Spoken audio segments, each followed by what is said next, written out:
Yo, what is up guys? Welcome back to another video. I just want to say thank you for 2,000 subscribers.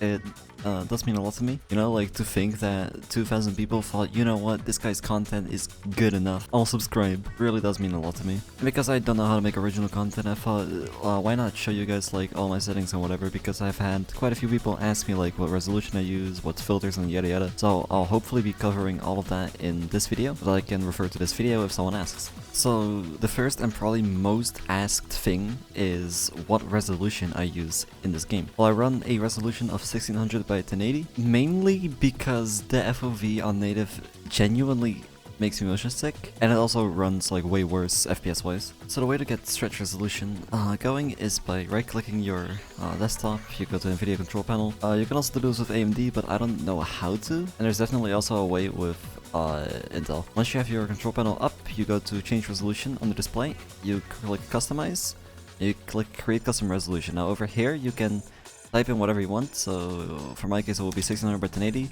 You click test, and if you can see, then of course you want to click yes, and like apply it and whatever, and then it'll save that resolution. As you can see, like I've saved multiple resolutions there, just because I was like testing out stuff. And what you can do, or like the easiest way to do it, is to go into the Steam launch options by right clicking the game properties and then general, and then down here dash res equals 1600 by 1080f or whatever res you did. The F is there for full screen, which I think you have to use, but I'm not sure. How I personally did it instead, which is another way, so you can go into app data, local, tap by daylight, saved, config, Windows No Editor, and then game user settings. And then in here you can change the resolutions to from 1920 to whatever you want. While you're here, since I'm showing every setting that I use, of course all the graphic quality stuff is on low, aka 0. Resolution quality is apparently 67, but I'm pretty sure that's just bugged. The only thing that you can care about here, outside of the resolution, is Vsync, which I personally put on false. It makes skill checks easier, and it just makes the inputs feel more correct, or it makes them feel less delayed. And full screen true, which is part of the launch option as well, I guess. And I have my frame rate limit to 120.0000000, which is 120 FPS, which is, as far as I know, currently the highest that you can get in this game, because they hard capped it at 120, I guess. So yeah, and once you're done with the game user settings, you can save that, close it, but then you want to right click properties, and then make sure to set it to read only, so that it doesn't overwrite. But if you do it like this, like if you change your res like this, then you cannot change something in game, and then when you restart it, like it'll be reverted back to whatever is in the game user settings. So it's not the best way if you like to change your settings around a lot.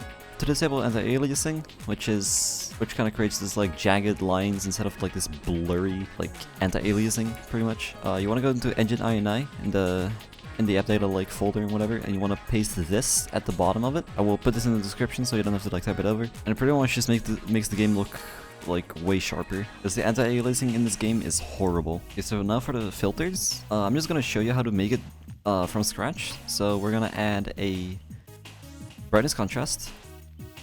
We're gonna get rid of the exposure on here, if I'm allowed to.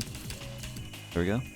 We're gonna put the gamma to 30, and we're gonna put the shadows to -100. So that's the brightness contrast filter. Then we also add color.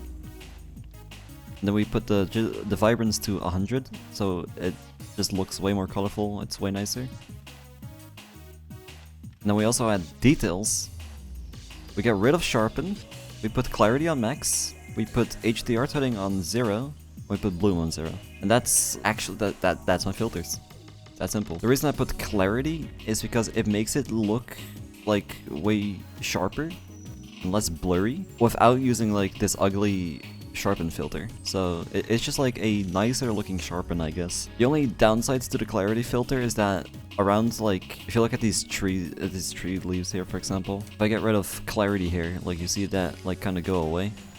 And if I add clarity, it becomes a little glowy. I don't know, I personally don't mind it, but I can definitely understand if you don't like it. For the icon pack, I made my own icon pack actually, so all of these icons that you're seeing here are all made by myself. Looks pretty cool, right? Like the black outside with the purple inside. The perks actually align with the rarity, so if I, for example here, Dead Heart is yellow, but Unbreakable is purple here. But then if I go to Nia, then Dead Heart is purple. because it's tier free. And of course the offerings are also all like this. I don't know what I'll name the pack, but I'll put up a download starting now. So you can go into the description and download the pack that I use for absolutely free. Because now the more boring settings, people have been asking my sensitivity, so I use a survivor sensitivity of 20 and a killer sensitivity of 0.01, which you can only do through the game user settings that and I play at 800 DPI. This is really low for a lot of people, so please just try to find a sensitivity that works for you. I'm used to playing really low sensitivity games, or I'm used to playing really low sensitivity in games, like Counter-Strike for example. I play on 0.85 sensitivity at 800 DPI, which is really low, but it's kinda cause I'm used to it, you know? I don't know how I spin on this, but like, it works. Also, if I'm playing Huntress, then I put my DPI lower to 400, so that it feels more, so it feels similar to my Counter-Strike sensitivity, which in case you didn't know, I used to play Counter-Strike very actively for like 5 years. Key bindings, nothing too special. Pretty much everything is default except for activate ability, which is on M4, which for my mouse, because I swapped them because I'm autistic or some shit, is the top button on the side. I also have turn right and turn left to E and Q. I did this mainly for Billy, but I now also use this as Blight, and I just tend to tap them a lot when just playing Survivor, you know, sitting on a gen. They can be annoying if you have a fat fingering issue, so like if you're looping and you accidentally press Q, that can really mess you up. So that is kind of annoying, but that's pretty much all there is for keybinds. And now I'm gonna show you my setup IRL. So time to switch to a Words mic. Alright, we're in real life now. So this is my setup. If I'm sitting, it looks a little bit like this. Looks pretty cool. I'm just gonna show important stuff first. So my keyboard is a Ducky 1 to 65%, which is pretty small.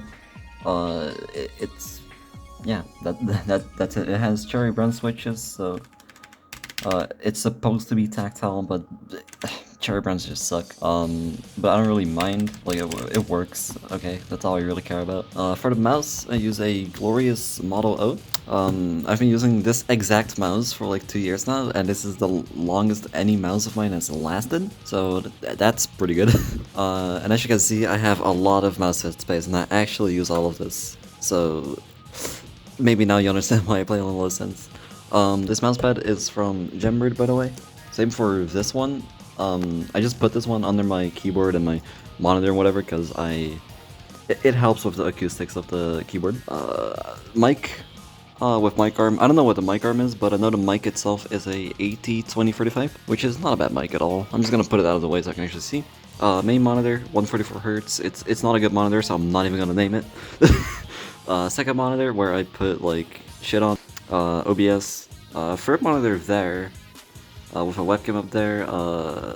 Yeah, people might point out the posters. These are Dreamcatcher posters. I have more back there. I might be a Dreamcatcher fan. Not important to the setup, whatever. Headphones are the Audio-Technica M40X, I'm pretty sure. The ear cups are a little worn. Not too important to the setup, but I have a Juice shaker cup, as well as a juice tub, as well as 2 G Fuel tubs, as well as more G Fuel tubs. I might be addicted to G Fuel. I currently have this flavor in it. It fucking sucks. But yeah, Rubik's Cube doesn't really matter. Over here I have my Stream Deck, which is for streaming, of course. Link in the description. Some binds, I guess. I don't know. Lights, more Rubik's Cubes, some SpongeBob stuff, Oculus Rifts that I don't use, skeleton, Guitar Hero, game collection, guitar strings, keyboard, GameCube controller, fucking Xbox controller, with worn ass thumbstick. Yeah, I do want to show my little album collection so far though, of just bands I like, as well as a K-pop album collection, mainly Dreamcatcher and Day6. That's actually all there is up there. Again, G Fuel collection up close, no one cares, but I think this looks pretty cool, personally, right? So, yeah, guitar, it's a Jackson, I don't know what it is though, I think it's like a JS11, could be wrong.